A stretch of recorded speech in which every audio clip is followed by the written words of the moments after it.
একটি প্রশ্ন হচ্ছে যে যে চুরাই গরু বা যেটা বর্ডার ক্রস করে আসে বাংলাদেশে, এই গরু দিয়ে কুরবানি দেওয়া যাবে কিনা, যেটা অবৈধ পন্থায় আসে। কিছু গরু আছে বৈধ পন্থায় আসে, দুই দেশের সরকারের সমঝোতার মাধ্যমে বা দুই দেশের সরকারের চুক্তির মাধ্যমে গরুগুলো আসে, এগুলোর বিষয় ভিন্ন। এবং যে গরুগুলো সরকারের সমঝোতার ভিত্তিতে নয়, বরঞ্চ বিভিন্ন সিন্ডিকেটের মাধ্যমে বর্ডার ক্রস হয়ে চূড়ায় আসে, এই গরু দিয়ে কুরবানি করা যাবে কি না। এই গরু দিয়েও কুরবানি করা যাবে, কোনো অসুবিধা নেই। যদিও আমি জানি যে সেটা চোরাই পথে আসতেছে, সেটা সরকারের সঙ্গে কোনো ডিল হচ্ছে না, বা এখানে সরকারের ট্যাক্স ফাঁকি দেওয়া হচ্ছে।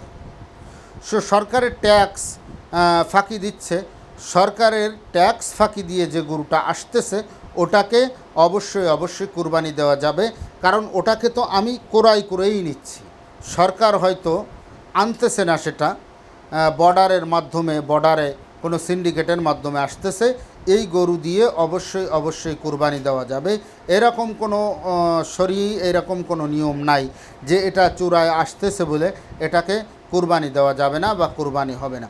ওই গরু দিয়েও কুরবানি করা যাবে, কিন্তু খেয়াল রাখতে হবে যে আমি এরকম চূড়াই গরু অনেক সময় দেখা যায় যে বর্ডার ক্রস করে আসলো, বা আমি নিজেই নিয়ে আসতে গেলাম, সেখানে একটা বিপদের সম্মুখীন হলাম বা সমস্যার সম্মুখীন হলাম। অনেক সময় এমনও হয় যে জানটাই হারিয়ে যায়, জানটাই চলে যায়। এর জন্য সেক্ষেত্রে সাবধানতা অবলম্বন করা।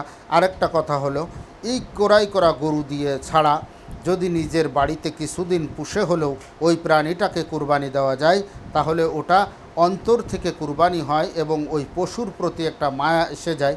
আর আল্লাহ তাআলা বান্দার অন্তর দেখেন, বান্দার বাহ্যিক কোনো জিনিস দেখেন না।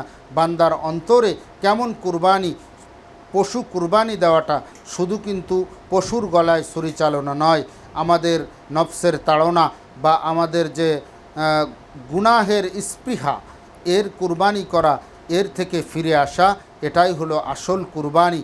এর জন্য আমাদেরকে মনে রাখতে হবে, গরু কুরবানির সঙ্গে সঙ্গে যেন আমাদের নফসের সমস্ত পশুত্ব বা আমাদের ভিতরের সমস্ত গুনাহ করার যে স্পৃহা আছে, এগুলোও যেন সাথে কুরবানি হয়ে যায়। আল্লাহ তাআলা আমাদের তৌফিক দান করেন।